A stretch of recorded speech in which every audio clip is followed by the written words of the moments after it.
there. So I'm Rachel French, and I'm going to do my best to explain to you some important words that we've been hearing a lot the last week. The election was a week ago, and three words that we've heard are Dominion, Hammer, and Scorecard. And it is hard to figure out what's going on. All we know, unless we do the research, is that technology seems to be an issue in terms of this election and whether fraud has been perpetrated. So let me give you a basic explanation of what each of these three things is, and then I'll do my best to explain what it is I think I know about them in terms of the allegations of fraud. And then I'll also talk about some words that have been thrown around that are supposedly Trump's plan to get around the fraud he knew was going to happen. All right. Now, any mistakes that I make here, they're based on my own lack of understanding, or I'm misspeaking. Definitely tell me if I've made mistakes. I may have. I am just a girl with an English degree, but I've done a lot of technical writing and worked in a lot of software development environments. And so I'm hoping that I understand these three components well. I'll do my best. So first with Dominion. Dominion is what we've heard is in 47. Dominion is the reason why there was a glitch, right? There was this glitch in software that took 6,000 votes that were supposed to be for Trump and they went for Biden. There was a glitch in the software, a glitch in the system. And that system was Dominion, okay, is Dominion. Dominion is... And this happened in Michigan, and it turns out that Dominion is being used in 47 counties in Michigan. It's also being used in 30 states in the country. So it gave some people some pause and gave some people some panic. What is Dominion? Okay, Dominion is equipment. It is voting and election equipment. All right? Think of it like your laptop, your computer. Software gets installed on Dominion. I need to do some more research to see if Dominion provides software also, but it sounds like they do not. It sounds like they are just the equipment, okay? And then vendors, so a different software company has their software installed on the laptop, so right, so to speak, on the equipment, and that equipment is used to collect votes, okay? Ballot information. Got it? That's Dominion. Okay. Now, whether there are other components, by the way, of that equipment, I cannot tell you. I don't know. Okay, like, is it not only like the laptop or the laptops at the voting place, at the polling place, and then also there's another piece of equipment maybe in the central office? That I can't tell you because I just don't know the answer to that. But that's what Dominion is, all right? Now, Hammer and Scorecard, they go together, but they're totally different things, but one doesn't exist without the other, all right?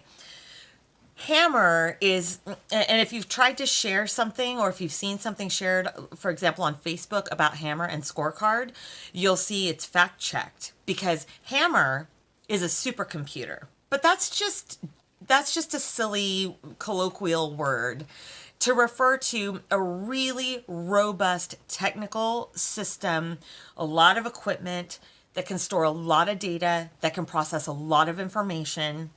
I have no idea how big it is. I don't know if we're talking about like a room full of computers and servers.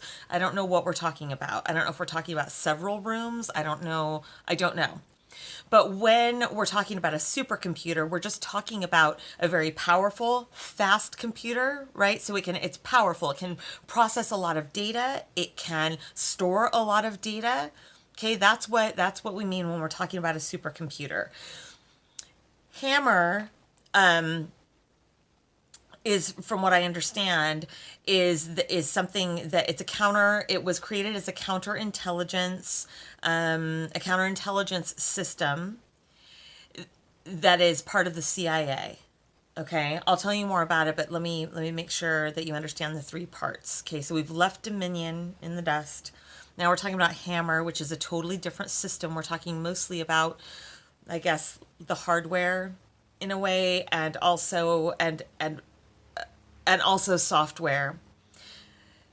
But Scorecard is like an application, like your phone has an application, like each thing on your phone is an application, or on a laptop, right? Microsoft Word is an application, and Twitter is an application, and your camera, your whatever, you know what an application is, okay?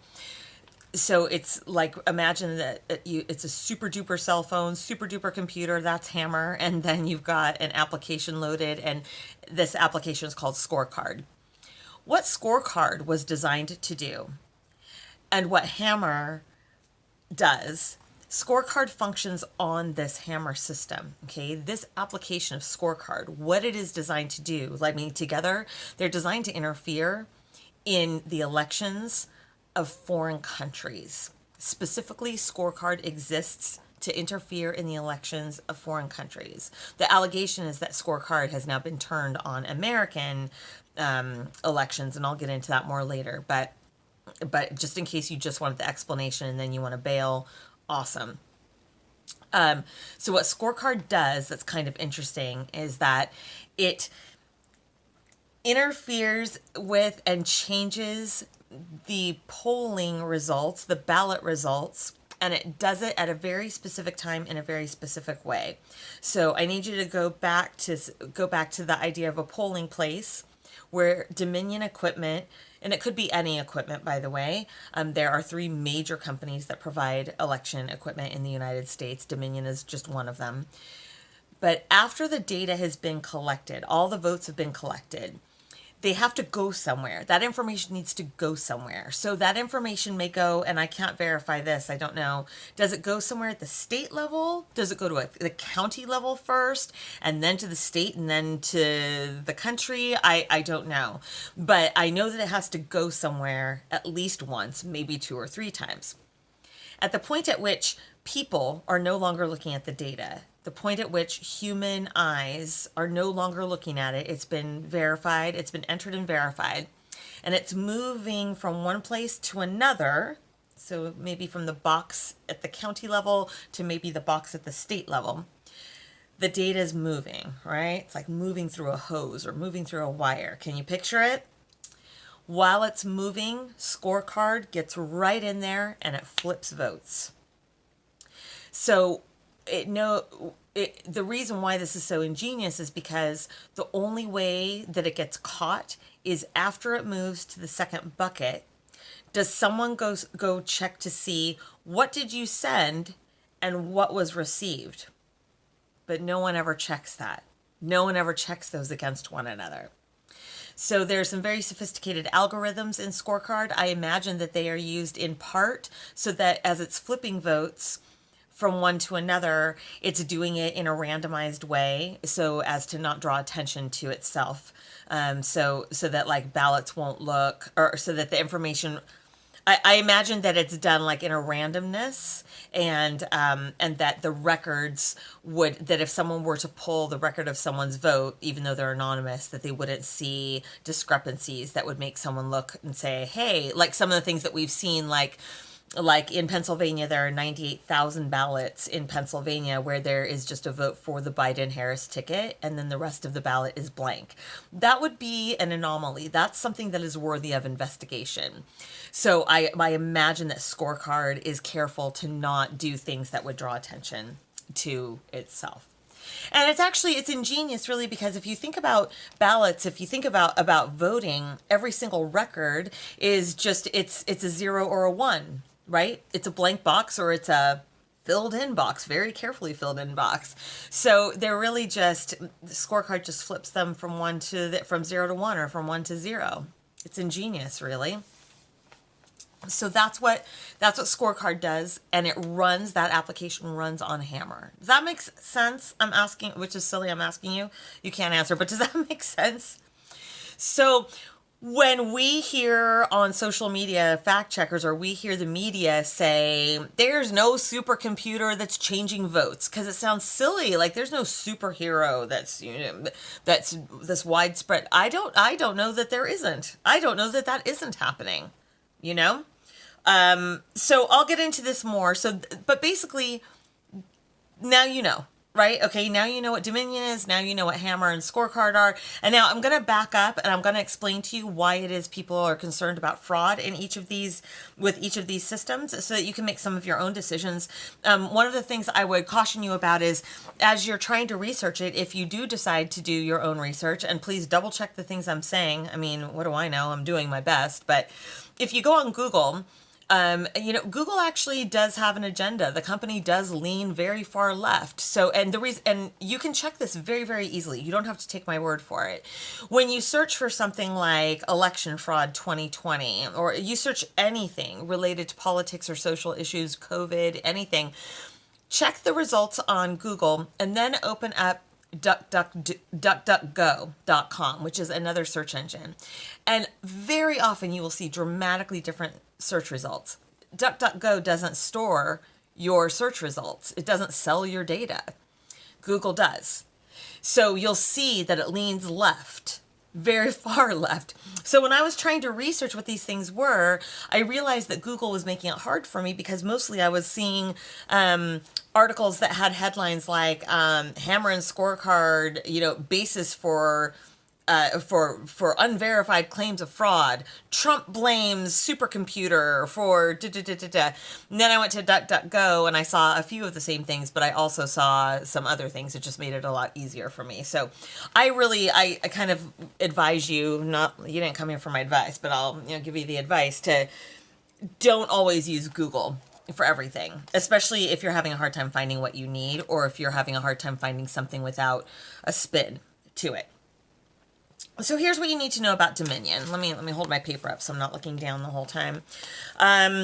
Here are the reasons why people worry about Dominion, other than what I already told you, which is that we already know that in one precinct or in one county, I'll say one precinct in Michigan, it was discovered that 6,000 votes that were supposed to go to Trump actually went to Biden. And then they went, oops, we didn't. Okay, sorry, we'll flip it back. 6,000 votes. It's kind of a weird number, isn't it? This is just my opinion, like 6,000. It wasn't like 5,812 votes that happened to be collected at this point. Like, why is it 6,000? Just weird.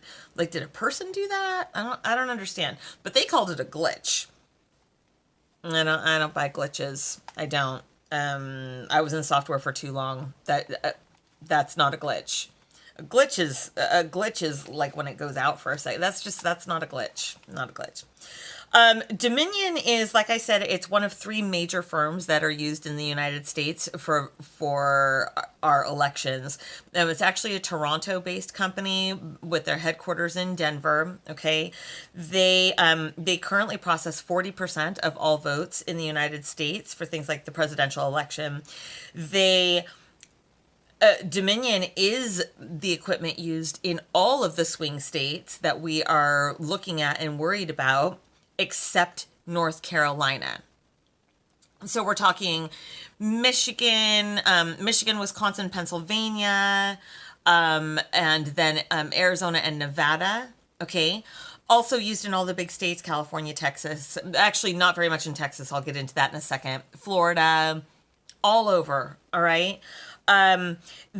So Georgia actually spent $106 million updating their voter systems. They spent $106 million with Dominion. Arizona they're currently in a $29 million contract with Dominion. I just think it's interesting to note, that doesn't make Dominion bad. It's just, it's interesting to note. Something that people might point to as a reason why Dominion is not trustworthy is that, and I'm not saying this makes them untrustworthy, but in 2014, the Clinton Foundation noted Dominion as a company that was a donor between $25,000 and $50,000. I think that if we dug a little bit over the years, we would probably find that Dominion donated money to both sides of the aisle. That seems to be very typical of big companies and rich people. One of the other things that the right might point to as a reason why we can't trust Dominion is that Dominion does build their equipment with some parts from China. They say it's LED pieces and glass pieces. I can't verify that. It's what they say. I don't know. But based on what I think I know about hardware. If it's true that that's all they get from China, I don't see what that could possibly have to do with making it vulnerable to attacks or fraud or anything. Anything else that I'm mentioning?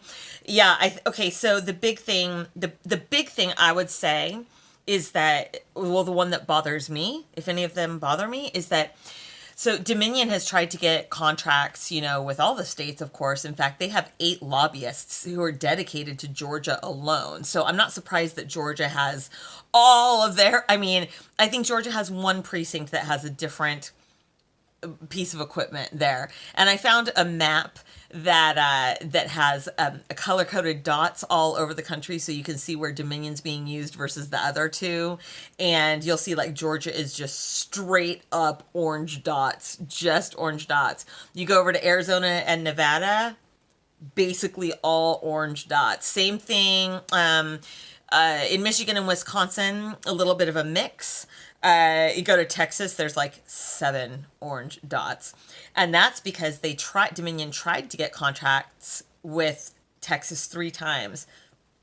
And Texas turned them down 3 times. And for the same reason every time. And it's that they did not feel that Dominion met basic security standards that would make them less vulnerable to attacks. So that, I think, is noteworthy, that there's a state that has said no, no, no over and over again to a company because they didn't trust it. Not that they didn't trust the company, but that they didn't feel that it was secure enough to defend against attacks. Okay? I think it's noteworthy. By the way, Dominion says that the Sharpie issue. So some of you have heard that some people in Arizona were given Sharpie markers instead of ballpoint pens, and that people use Sharpie markers to fill out their ballots, and people were really worried that their votes didn't count. And you know how social media is, like rumors were just going, that if you used Sharpie, your ballot wasn't counted, your votes weren't counted. According to Dominion, that is just not true. That the machine can read Sharpies just fine. However, in 2019, so just last year, in the state of Pennsylvania, there was an issue where people used Sharpies and the Sharpies bled through the ballots. And so there was a problem where people were having to it bled through, so they would feed their ballot through and then, and it couldn't read it, and then people would have to redo their ballot. And I'm sure if we're just thinking about how this works, I got to fill out my ballot and put it right in the machine and scan it. But I have 2 friends that I can think of right here in Orange County who were not allowed to feed their own ballot through the machine. At one time, it was because the machine was down. And another time, she was just ushered out. She had a different voting experience than others because she was wearing a mask. So she was not wearing a mask. And I can relate to this because I was taken through a different door than everyone else. I was told to use a stall that was far away from everyone else, but I was allowed to put mine through the machine. She was not allowed to put hers through the machine. But then I know someone else who, when it was time for them to feed theirs, they said, yeah, everything's down, so just leave it here, put it in your folder, leave it here, we'll feed everything through. So if you live in Arizona and you filled out your ballot with a Sharpie and then it happened that the machine was down, the power was out, a pipe burst, then I suppose you might have cause to worry, because who's to say that someone didn't go to feed your ballot through and it didn't go through, and we don't know for sure. I know they're supposed to have a way to take care of that legally, but if you're not there, you don't know. One other thing about Dominion that I think is important to note is that the night before, now this is a little bit technical and I'm going to explain it very badly as well, I'm sure. But when something is broken in software, especially software that has been installed in multiple places through a single installation, right? So it's hard to explain if you're not in software, and I don't really want to try to do it because I'll get embarrassed if I say it wrong. But you install software in one place, but because multiple computers are connected to the same server, they have that application, right? So when there's a problem with it, you don't uninstall the whole thing off everything and then reinstall the whole thing. What you do is you send a patch. So you install a patch that just changes the code in a certain part of that software, right? So Dominion is equipment, and then there are vendors, there's different vendor software that goes on it. In the state of, oh, I just lost track. In the state of Georgia, on either late Tuesday night or the wee hours of, late Monday night or the wee hours of Tuesday morning, so the night before the election, a vendor basically dialed in and installed a patch on the software. So on election day, the software and the equipment was down, and it was down for such a significant period of time that the state officially lengthened their poll hours to 11 p.m. to make up for that time. Now, what happened exactly with people who voted and whether they were allowed to scan their own ballots and stuff, I don't really know. But I think that event also concerns people because really there should be safeguards against that. We should not be having election day interfered with because a third-party vendor fixed software on the hardware in the polling place. I mean, so I think that I'm not saying that there's fraud. I mean, is there fraud? Yes, I think there's fraud in all elections, but specifically, was there fraud in these states because it's Dominion equipment or because of that software? I don't know that at all. I mean, there's absolutely no way for me to know that, and I don't know that this would be easy to prove, and I just don't know. I don't know what we're going to find out. I don't know what we're going to find out, but now you know almost everything. Yeah, you know everything about Dominion that I know. Moving on to Hammer and Scorecard. So you can actually find there are two podcasts that with these very brief interviews with Lieutenant General Tom McInerney. He is a retired Air Force, 25 years in the Air Force. I think I heard him say that he was on Fox. And then he got fired from Fox, and they told him it was because he called McCain, Songbird McCain. And he believes that he was fired from Fox because he became a vocal supporter of Trump. But anyway, so I guess he used to be on Fox. I actually don't know who the dude is. But he is on two podcasts I'll mention in a second. But he and a CIA former contractor turned whistleblower named Dennis Montgomery, it's because of these two people that we know what we know, or what we think we know, about Hammer and Scorecard. Now, Dennis Montgomery, if you were to Google his name, or even just Google Hammer and Scorecard, you're going to see a lot of stuff that is built to discredit him specifically and personally. I didn't spend any time looking at that yet. I don't know if I even will. I mostly wanted to make sure that I understood what Dominion, Hammer, and Scorecard were, because I think we're going to hear these words a lot over the next few weeks, not just days. I think we're going to hear about them a lot. I think that they are going to be relevant to the fraud cases that Trump has already started or initiated in several states. So anyway, so these two men are the reason why we've heard about Hammer and Scorecard.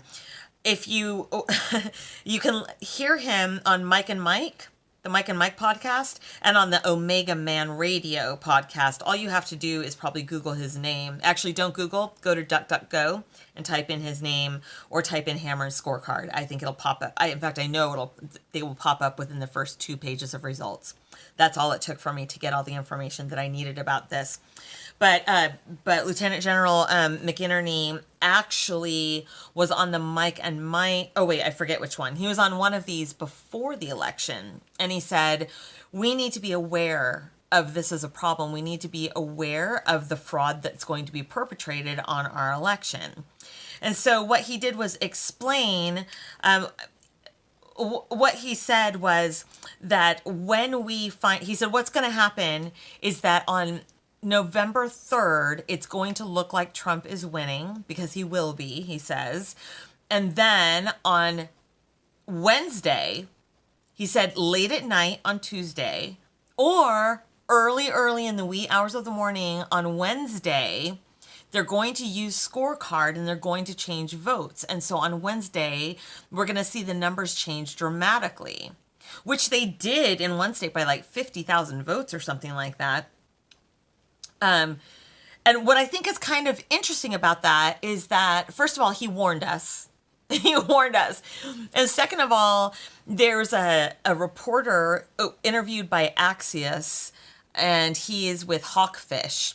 And he is the one who warned us about the red mirage. And he said the red mirage is where on Tuesday it looks like Trump is winning and we'll all go to bed. But in the following days and weeks, as mail-in ballots roll in, we're going to find out that Trump didn't win. The blue wave will come and the red mirage will be washed away. And I'll be darned, isn't that exactly what is happening? And of course, if you look at what if you look at the explanation of the left, and it does make sense, is that, well, Democrats are more likely to do mail-in voting. And actually, if you look around, who wears masks and who doesn't wear masks? If a person is not wearing a mask, you can be like 99.9% sure they're probably a Republican, because they don't want to be told what to do. They're a Republican, they're a conservative, they're a libertarian, they're somewhere on the right. And so these people are probably the ones who are also less likely to be afraid of COVID and vote from home or vote, use a mail-in ballot because they're afraid to vote in person. There's also, I've noticed, I'm a person who considers voting to be a sacred ritual. I've stood in line for well over 3 hours before to vote. To me, it's important to go and have that experience in the polling place. And I don't know why that is. It's always been important to me. And I've met many people who feel that way. And it just so happens, and this is not a scientific survey or anything, but they've all been politically right-leaning. So, that's not to say that I don't know tons of people on the right who vote absentee all the time. I think that might change after that election. That's just my personal opinion. But, so they say, well, duh, mail-in is like mostly Democrats. So, of course, it's going to look like Trump is winning because Republicans all went and voted in person. And then all the mail-in ballots are going to come and they're all going to be Democrat. And so it's just interesting. I just find it really interesting that the left sort of laid that out and pushed for mail-in ballots, didn't they? The right didn't push for mail-in. It's the left that pushed for mail-in. And there is a difference between absentee ballots and mail-in ballots. And it is the Democrat-run states where they pushed sending mail-in ballots, like here in California. Governor Newsom decided that mail-in ballots were going to go to everyone on the voting rosters. And I've shared this before, but in 2019, I did some part-time work that was really interesting with a company that does political canvassing. And you get an application on your phone, you get information about the people whose homes you're going to knock on the door. You know their names, you know their ages, you know what party they are registered with. You know how they voted in the last 4 votes or elections or whatever it is the company paid, whichever information it is you have access to. But we have access to a lot of information.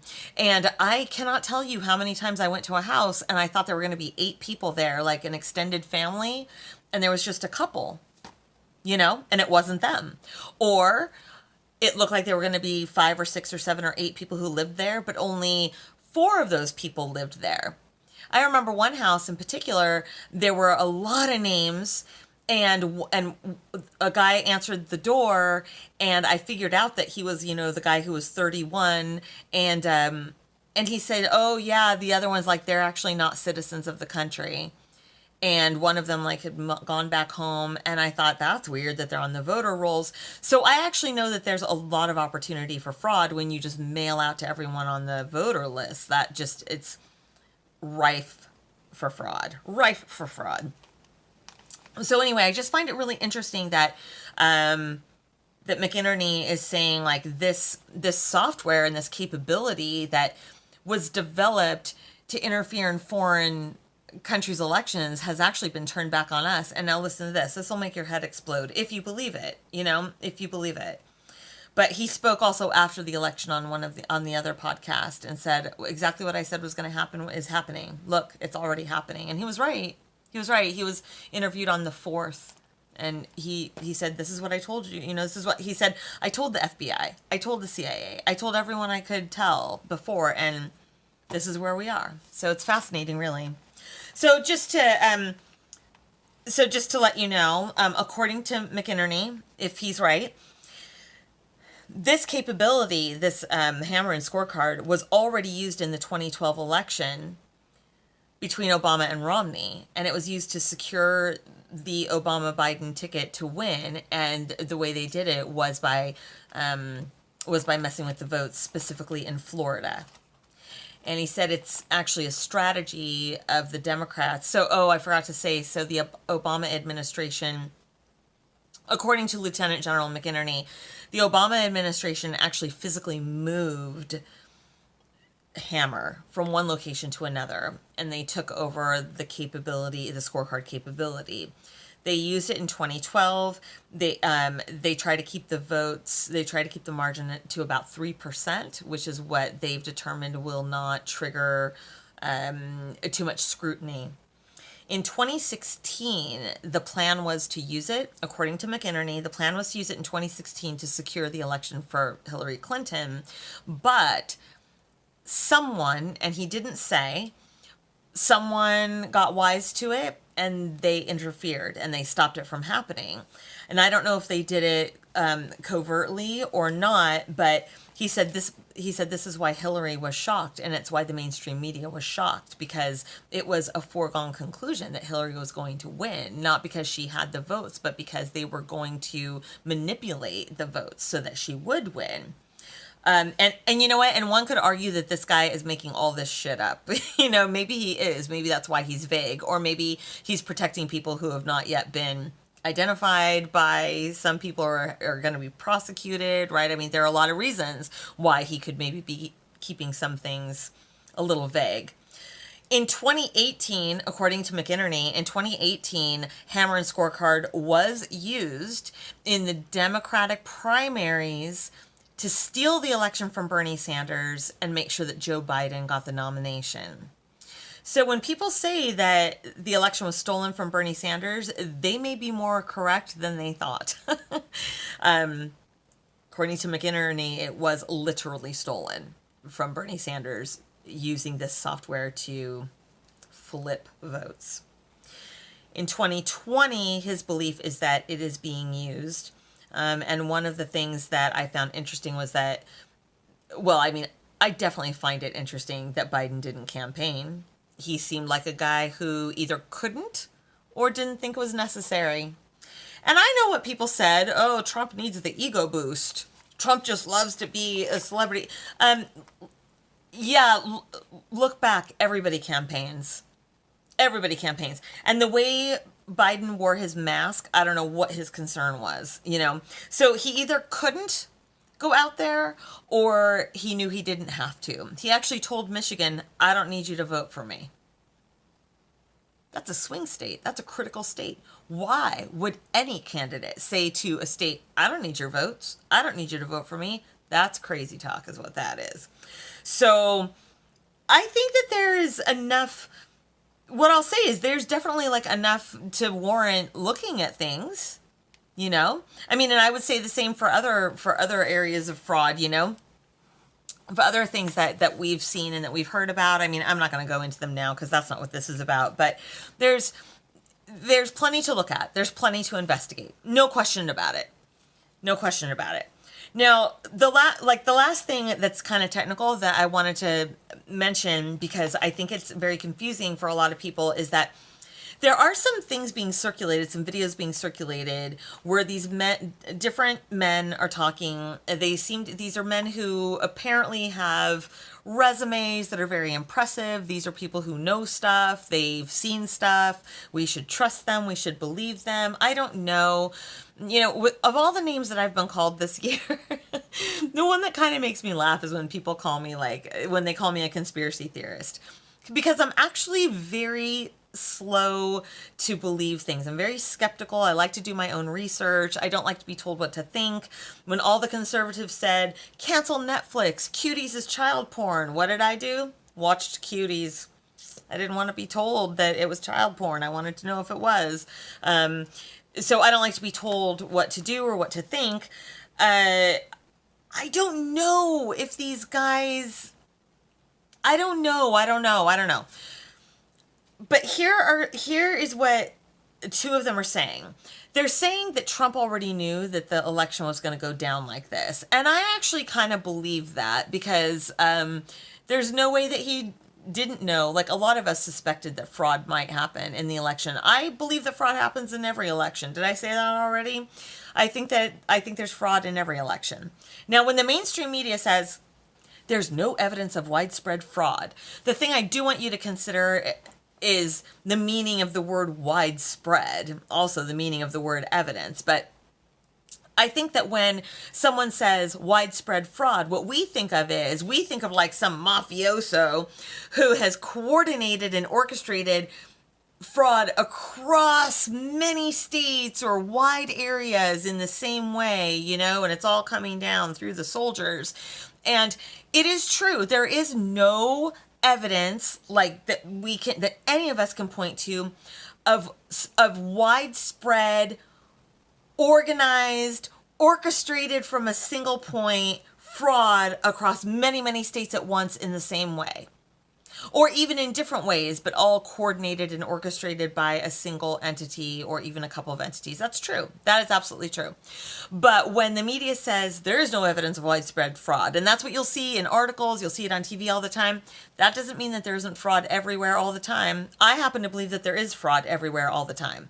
I think that technology is vulnerable. I think that mail-in ballots are vulnerable. I think that anywhere a human being can touch a ballot is vulnerable. There are many points of vulnerability in elections. And I think that we've seen, especially this year, I think that there's been a spotlight on different events of fraud. We know for a fact that there's been fraud in smaller local elections. We know that for a fact. So there's really no reason for us to believe that there isn't fraud in presidential elections. I think that there probably is. I think that this time it may have been worse than other times, or I think I'm about to get shattered on a new level, because if I find out that there has been fraud to the extent that that presidential elections have actually been manipulated, like in 2012, boy, that's going to hurt me. That's going to hurt my inner patriot. There can't come a day where we believe that our votes don't count. That just can't happen here in the United States. It can't happen.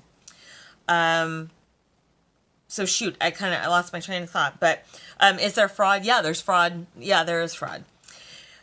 But these guys that are saying, don't worry, Trump's on top of it, I guess I didn't lose my train of thought.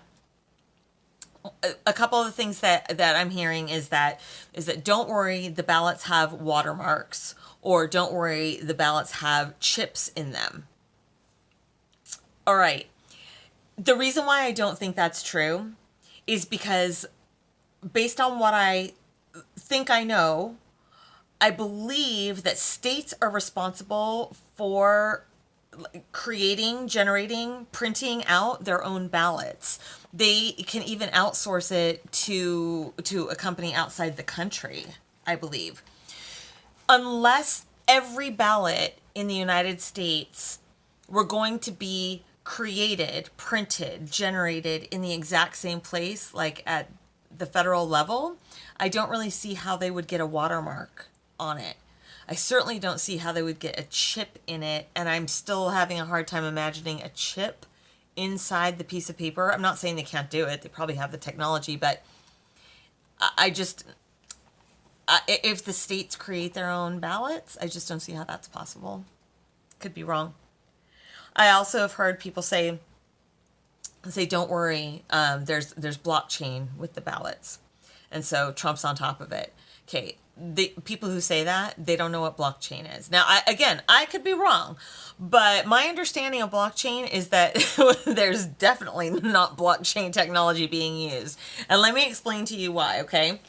The reason why, here's a basic. Now, if you know this stuff better than I do, don't mock me.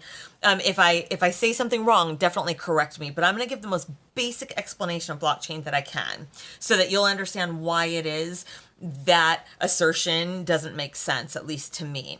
So what blockchain is it's a technology that creates a chain, basically a chain of records. So imagine like a transaction at a bank A transaction at a bank would be a block, but actually, even more specifically, every piece of information in that transaction would be a block or a piece of that blockchain. So the date it occurred, the amount, where it went from, where it went to, or whatever data is being collected. Okay, so, or imagine another way to think of it would be if you have a spreadsheet, you're on Excel or another spreadsheet, and you fill in the first cell in the corner, cell one, excuse me, A1, and you hit enter.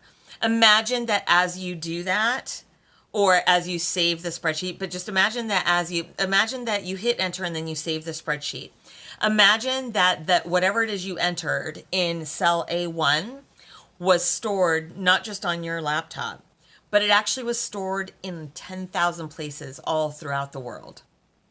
It's stored as a single record in a chain, and that chain has duplicates all over the world on different servers. Now, the reason why blockchain is a couple things. One of the interesting things about blockchain is that, so let's say that you're used to storing your information yourself. Maybe you even have a server in a back room because you're in a business that collects a lot of data. But what if the aliens land their UFO on your building and they squash your server, or more probable, there's a fire, okay, and it destroys your server. In this way, there's so many records that it's impossible to lose the data. It also makes meddling with it very, very difficult, right? Because how are you going to meddle with 10,000 different records of the same thing? So people are talking about how blockchain might actually be a way to make voting more secure. So when people say, oh, don't worry, there's blockchain in these ballots, that indicates to me they really don't know what blockchain is. Blockchain is not in a ballot. Blockchain is a technology that stores data. And since we know that using the Dominion equipment in 30 states, that there is voting information stored, ballot information stored, and then it has to be transferred somewhere else, that tells me right there they're not using blockchain. Right? Do you understand what I'm saying? So when people say Trump's on top of it, maybe he is, maybe he isn't. I'd like to think that he is, but it's not because there's blockchain in the ballots. Okay, that doesn't make any sense. So the only thing, just a couple other closing thoughts. I just want to say that I think that there is plenty of evidence that there are plenty of accusations and allegations of fraud so as to be worthy of investigation. And I don't say that because I didn't vote for Biden. By the way, I didn't vote for Trump or Hillary Clinton 4 years ago, but can I just tell you that I am so tired of hearing not my president, and I'm so tired of hearing that he's an illegitimate president, and I'm so tired of hearing that he conspired with Russia for the election. I mean, they've already investigated it. It's done. I'm tired of hearing about Russia. I can't take another 4 years of either person being accused of being an illegitimate president. I just can't take it. If you voted for Biden, why would you not want every single allegation investigated? Wouldn't you like to know that your guy won fair and square? Wouldn't you like to know that? Because if it were me, if it were my guy if the media had called Trump as the winner and then there were all these allegations of fraud, I would be like, get on that, man, investigate that ASAP, because I do not want to hear about how he stole the election using Hammer and Scorecard. I don't want to hear about it. So my recommendation to you, no matter who you voted for, is to get on the phone and send letters to your congressmen and senators and say, have a hearing, get to the bottom of this, support Trump in getting to the bottom of this. There's absolutely no reason for you not to want an investigation. If you're on Trump, if you voted for Trump like me, then you want to know if Biden won unfairly. And by the way, only the media has declared him the winner. He's not the president-elect. That's a stupid thing to say. He's not the president-elect. That's not even a term that means anything, but let's pretend it is. It wouldn't mean anything until after he's actually inaugurated. So, or at least let's wait until the Electoral College all submits their votes, But there's no if it were me, I would want to get down to the bottom of it. And frankly, if Trump had been called by the media and then the other side were saying, well, there's all this evidence of fraud, not only would I want them to get to the bottom of it, but if I found out that Trump had colluded with Russia for his election, or if I found out that Trump had been using Hammer and Scorecard to steal the election, I would not want him as the president. I actually believe that meddling in an election is tantamount to treason. I do. I believe that when you fuck with an essential component of our constitutional republic and our freedoms, I believe that's tantamount to treason. So I would want to know. So that was a nice note to end on, right? But so that's what's going on. I won't even get into all the other things that might be happening, but the technology side of it is really, it's confusing. I hope it's less confusing now. Remember that Dominion is the equipment at the polling locations that has software on it. Hammer is the supercomputer that Facebook doesn't want you to talk about. That's just a very powerful computer system. Okay, and Hammer is an application, like an application on your phone that can, like a Trojan horse or a virus on your computer, it sneaks in and it interrupts the stream of data going from one collection place to another where it's going to be aggregated. And while the data is moving, it's flipping zeros and ones the direction it wants. Okay, so that, and blockchain is something that when you hear people say, don't worry, Trump used blockchain, just dismiss that for now. I don't think that makes sense for now, but we are going to hear about Hammer and Scorecard more. We're going to hear about Dominion more. And I'm not going to lie, I do have concerns about Dominion. And the last, really, I think this is the last thing I'll say is that I've read a few different things. People are starting to talk about, well, what would make elections secure? I mean, this is not the first time people have talked about it, but does having it be completely technology-based make it more secure than the way it is now? Does having it be all in person, no matter what, make it more secure? I mean, I happen to believe that all in person is more secure, but there is still that point where you walk away from your ballot. And so how do we make it more secure? How do we make the human component and the technology component less vulnerable to interference and meddling? I think that's the question that this election really brings to light. And whether Trump ends up serving or whether Biden ends up serving as our president for the next 4 years, you know, I don't know who's going to get inaugurated on January 20th. I really, truly don't. But I'll tell you this, that no matter who it is, we will probably owe Trump a debt of gratitude for being just a bulldog on this fraud issue. Because if it turns out that our elections have been vulnerable to fraud and that elections have literally been stolen and we didn't know, it's going to change. It's going to change the country that we are. We need to know. We need to know that our votes count. If our votes don't count, then that means someone else is pulling the strings. And if someone else is pulling the strings, we actually have not been a democracy and a constitutional republic. We've actually been under something else, some other form of government. And I don't want to find out that we have already been under some other form of government. And I don't think you want that either. So hopefully we'll get to the bottom of all of this soon. Let's enjoy the ride the next couple of weeks because it is going to be a bumpy one. But now you're smarter than a lot of other people watching TV. So good for you.